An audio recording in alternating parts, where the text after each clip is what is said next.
guys, welcome back to my channel, or if you're new here, welcome. Same thing as the last video. I'm sorry I look like a mess, but I just wanted to sit down and film this video while it was fresh in my mind. So today I'm going to basically be doing a reaction video to Kalel's video. If you haven't seen Kalel, she is known on YouTube basically for being vegan, promoting veganism, and she recently just came out with a video saying that she's not technically vegan anymore. So when I watched this video, I was going into it kind of confused because she is like the epitome of veganism and promoting being vegan. So when I watched it, I was actually very surprised, and I want to start off and just say that I agree with her on a lot of things. I'm gonna go over the things that I don't agree with and kind of discuss a little bit about what she talked about in her video. So if I'm looking down, I wrote down notes on my phone when I was watching the video, and then she also made a follow-up video which I will get into as well. To make a long story short, I will link the video in the description below, but what she discussed was what it requires to be a perfect 100% vegan.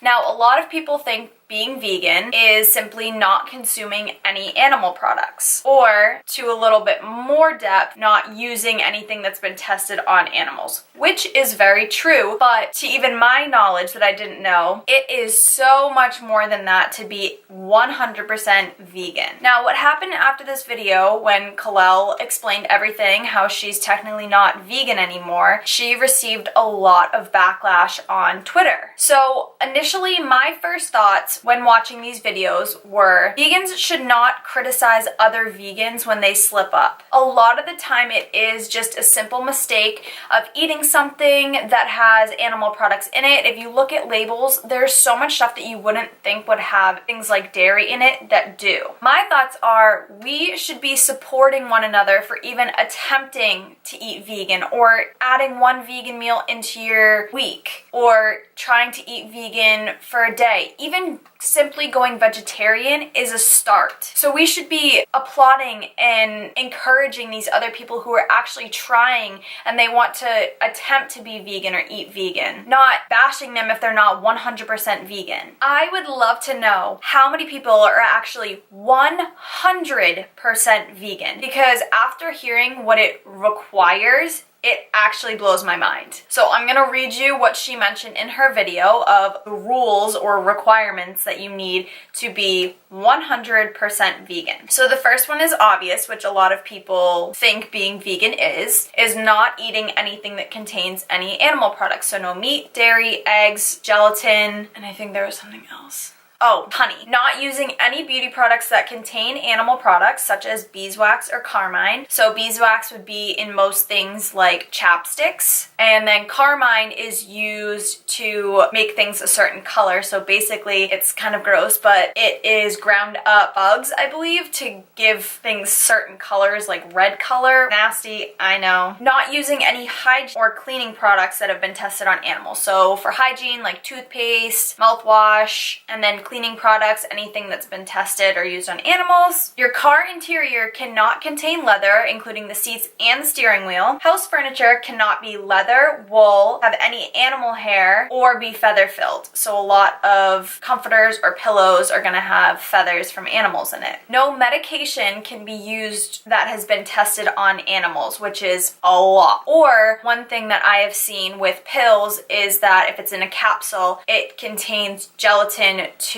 form the little capsule. No going to the zoo, SeaWorld, petting zoos, or anything like that that keeps animals in captivity. No candles with beeswax. And then the last thing she mentioned was a limited wine selection because of the way that it is processed. As you can see, that's a lot of things. And the way that I feel about it is, if you're eating vegan and you are reducing the amount of meat that is being produced and consumed, buying products that are going away from the dairy industry. The dairy industry is so bad. It is so horrible what they do to those animals and how many things contain dairy in it. So if we're buying these other products, what she talked about was also like the supply and demand. So if more people are buying these products that are are alternatives for dairy or meat, the supply and the demand is going to go up. So there's going to be more production of these products because the demand is so much higher because more people want to consume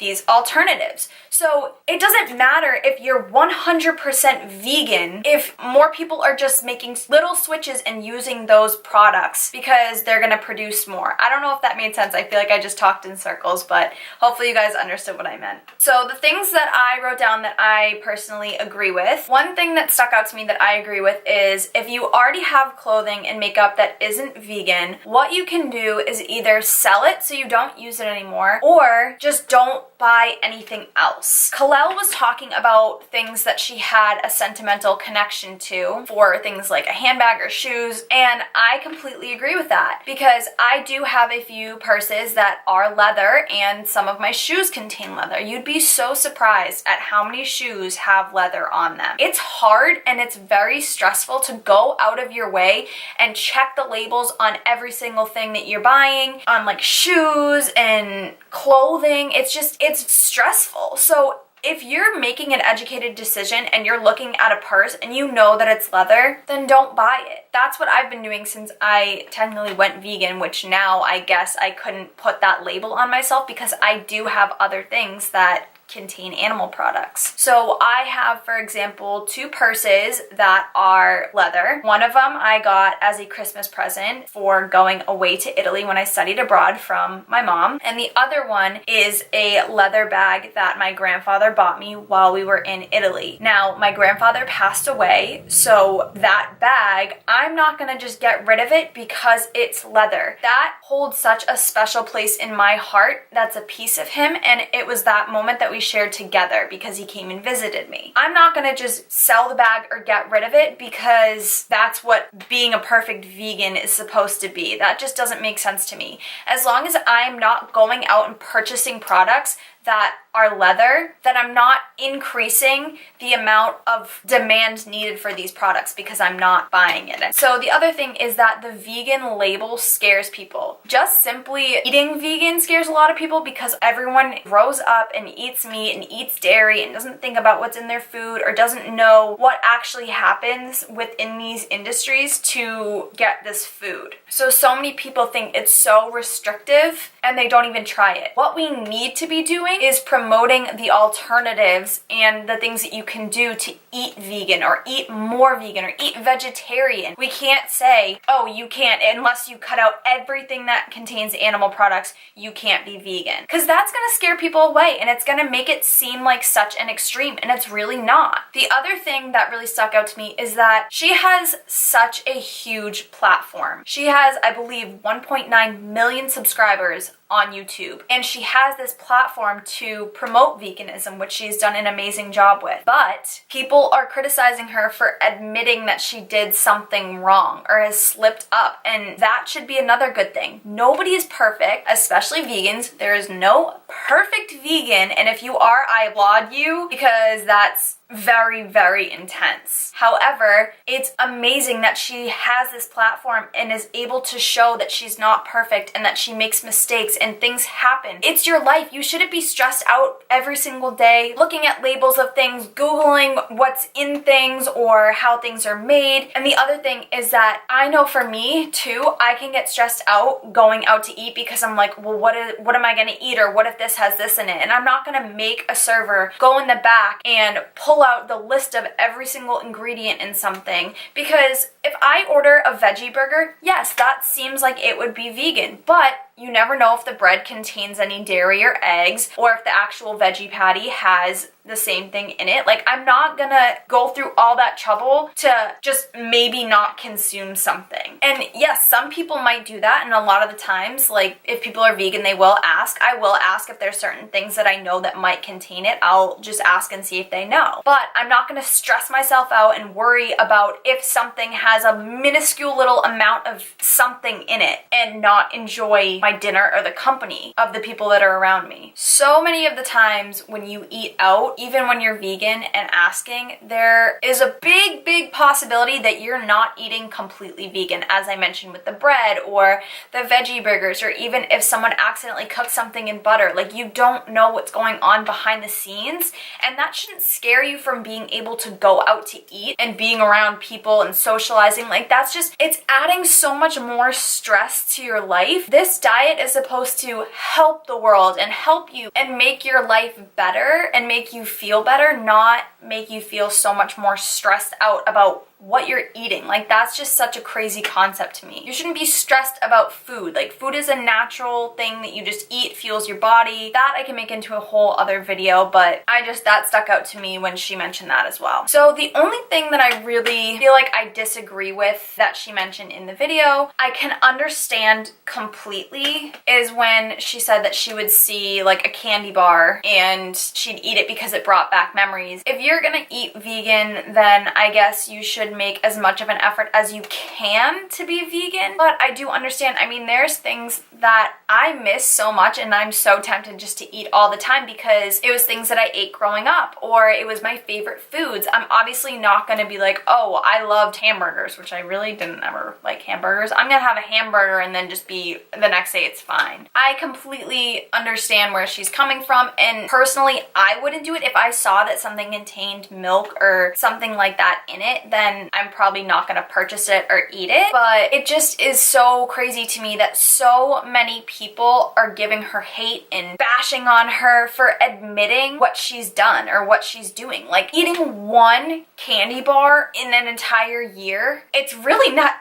that big of a deal. And I don't get, this kind of goes back to my last video, that I don't get why people care so much about what everyone else is doing, because when they do something good, no one really gets rewarded for the most part. It kind of just is normal. It's okay, whatever, yeah, sure, like she did something good. But as soon as someone does something wrong, it's the biggest issue. And people hate on each other, which I don't understand that. So I think that's kind of everything that I wanted to say. This video is already getting a little bit long, but I just wanted to make this reaction video and just say, as a vegan, or I guess I should just call myself eating plant-based, because I'm not a perfect vegan. I just don't want to add that stress to my life. I'm going to do everything I can to not consume animal products or continue purchasing products that are tested on animals or leather. We should be lifting each other up and supporting the vegan movement and supporting the people who are trying. I think it's so amazing even when people say that they made the switch of going vegetarian or they drink almond milk instead of regular dairy milk. That makes me so happy because they're trying. Keep that in mind, that one, being vegan, it's really not that hard if you want to eat the way that vegans eat, or eating plant-based, I guess I should say. But what we need to do is keep encouraging and supporting each other and keep buying these products that are alternatives, that are vegan, so we have more of that and less of the other products that contain animal products in it. So I'm gonna leave you guys with that today. Let me know what you guys think. Comment anything that you want down below. I'll respond to comments, and I'd love to hear your feedback, good or bad. I want to hear everyone's side of the story, their opinions. This is just my personal opinion. Be nice, and I will love to listen to your opinion because I like to hear all sides of the story, what everyone thinks. This is my opinion. I will link the videos down below that Kalel made. Give them a watch and let me know what you guys think. I hope you guys enjoyed this video. I am planning other videos that will be a bit more interesting. I know that the last two videos I have been sitting down and talking with you guys, but again, they are just topics that came up, popped into my head, and I wanted to sit down and film. Give this video a thumbs up if you liked it. Don't forget to subscribe and comment below anything that you want to say in reaction to this video or anything new that you guys want to see. And I hope that I will see you guys in the next video. Bye!